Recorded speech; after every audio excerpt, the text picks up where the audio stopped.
ایک بزرگ کی بات لکھی جو تابعی ہیں، وہ فرماتے ہیں کہ ان بزرگوں کا طریقہ یہ تھا کہ وہ لوگوں سے چھپ کے پہاڑ کے پیچھے عبادت کرتے تھے، اور پوزیشن ان کی یہ تھی کہ کسی سے ملتے نہیں تھے، بالخصوص فجر کی نماز سے لے کر عصر کی نماز تک بکریاں رکھی ہوئی تھیں، ان کو چراتے رہتے تھے فرات کے کنارے اور نفل پڑھتے رہتے تھے۔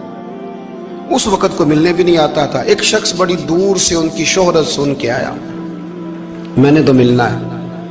لوگوں نے کہا وہ اس وقت نہیں ملتے، ناراض ہوتے ہیں۔ اس نے کہا اللہ کا بندہ ہے نا، ناراض ہو بھی جائے گا تو لمبا ناراض رہے گا نہیں، اللہ والے جلدی راضی ہو جاتے ہیں۔ پہنچ گئے۔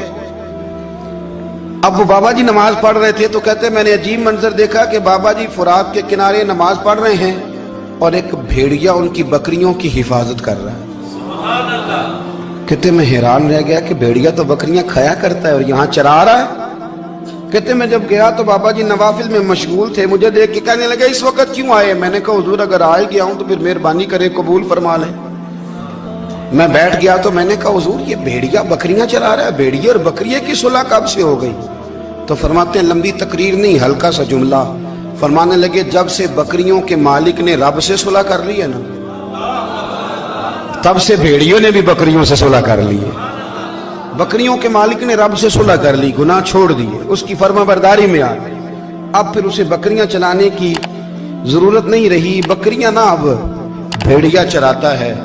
کہتے ہیں میرے اوپر کپ کپی طاری ہو گئی بزرگوں کی بات سن کے، اور مجھے پیاس لگی اور خواہش آئی کہ پتہ نہیں اب بابا جی کچھ کھلائیں پلائیں گے بھی کہ نہیں، بابا جی کچھ کھلائیں گے بھی کہ نہیں۔ کہتے میرے دل میں خیال تھا تو بزرگوں نے ایک لکڑی کا پیالہ، ان کے پاس وہ غار میں بیٹھے تھے تو ایک چھوٹا سا پتھر تھا، اس کی ڈھلان بنی ہوئی، بابا جی نے اس کے نیچے لکڑی کا پیالہ رکھا، وہ رکھا ہی تھا تو وہ دودھ سے بھر گیا۔ کہتے انہوں نے مجھے دیا تو ٹھنڈا اور میٹھا دودھ، میری طبیعت خوش ہو گئی۔ بابا جی نے دوبارہ وہی پیالہ اسی جگہ رکھا تو شہد سے بھر گیا۔ 1000 سال پہلے داتا صاحب لکھ رہے ہیں، کہتے مجھے دیا۔ میں نے فوراً کہا، میں نے کہا حضور یہ دودھ تو گائیں بھینس دیتی ہے، پہاڑوں سے تو نہیں نکلا کرتا، اور شہد تو شہد کی مکھیاں دیتی ہیں، پتھروں سے تو نہیں نکلتا، یہ آپ کہاں سے نکال رہے ہیں؟ تو کہتے ہیں وہ قرآن مجید پڑھنے لگے۔ وَإِذِ اسْتَسْقَى مُوسَىٰ لِقَوْمِهِ، جب موسیٰ کی قوم نے ان سے پانی مانگا، فرمانے لگے موسیٰ کی نافرمان قوم پانی مانگے، حضرت موسیٰ پتھر پہ ڈنڈا مارے تو اللہ وہاں سے 12 چشمے جاری کر دے۔ جو رب حضرت موسیٰ کی نافرمان قوم کے لیے پتھر اور پہاڑوں سے چشمے نکال دیتا ہے نا، وہ محمد عربی کے غلاموں کے لیے پتھر اور پہاڑوں سے دودھ اور شہد بھی نکال دیا کرتا ہے۔ وہ بزرگ کہنے لگے بس بات یہ ہے کہ آج بھی ہو اگر ابراہیم کا ایمان پیدا تو آگ کر سکتی ہے انداز گلستاں پیدا۔ کہنے لگا حضور پھر میرے لیے بھی دعا کریں۔ آپ فرمانے لگے پھر دعا نہ کرا تو مدینے والے کی غلامی شروع کر، تو نبی کریم کی غلامی شروع کر، تو رسول پاک کی غلامی شروع کر۔ ایک بات علم، پھر فرمایا اللہ رسول سے محبت، پھر فرمایا حضور کی غلامی۔ اس سے سارے مکاشفات کھلیں گے، اس سے سارے مشاہدات کھلیں گے، اسی سے کرامتیں ملیں گی، اسی سے مقبولیت ہوگی، اسی سے اللہ نبی کی بارگاہ میں درجہ ملے گا۔ پھر داتا صاحب آگے بڑھتے اور داتا صاحب فرماتے ہیں صوفیاء کی ایک جماعت ہے جو کہتی ہے ہم نے تو کبھی اپنی زبان پر دکھ بیان ہی نہیں کیے، ہر شے اپنے رب رسول کے حوالے کر دی، ہر شے اللہ رسول کے۔ اور داتا صاحب کہتے ہیں کچھ ایسے بھی ہیں جو دعا بھی نہیں مانگتے، لوگوں کے لیے مانگتے ہیں، اپنے لیے نہیں مانگتے۔ آپ دعا کیوں نہیں مانگتے؟ تو کہتے ہیں اللہ کو تو پتہ ہی ہے ہمیں کیا چاہیے، اسے تو پتہ ہی ہے۔ ایک بزرگ کی بات لکھی ہے داتا صاحب نے، میری جماعت میں مزاج ہے کرامتوں کا، مجھے وہ ساری باتیں بھی آتی ہیں کہ ایک بندہ کراچی سے آیا، داتا صاحب حاضری دی تو اس کی لاٹری نکل آئی، یہ بھی مجھے آتی ہے، لکھی پڑھی ہے میں نے، کتابوں میں ہے یہ بھی۔ ایک بندہ، یہ ساری باتیں آتی ہیں کرامتوں میں، بڑی ساری چیزیں لوگ بیان کرتے ہیں کہ میں وہاں آیا اور میں نے حاضری دی تو موج لگ گئی، یہ ساری باتیں آتی ہیں۔ ہمارے پرانے بزرگ اور بھی قصے سنایا کرتے تھے، ساری ہمیں چیزوں کا پتہ، پر جو عنوان ہے نا وہ حضرت شیخ ابو نور کہتے ہیں کہ ایک بندہ داتا صاحب کے مزار پہ گھوم رہا تھا، داتا 10 روپے دے، 10 روپے دے، 10 روپے دے، تو ایک بندہ بڑی دیر سے اسے دیکھ رہا تھا، وہ کہنے لگا داتا نے تجھے کیا دینا ہے، ادھر آ میں دوں۔ اس نے 10 دیے،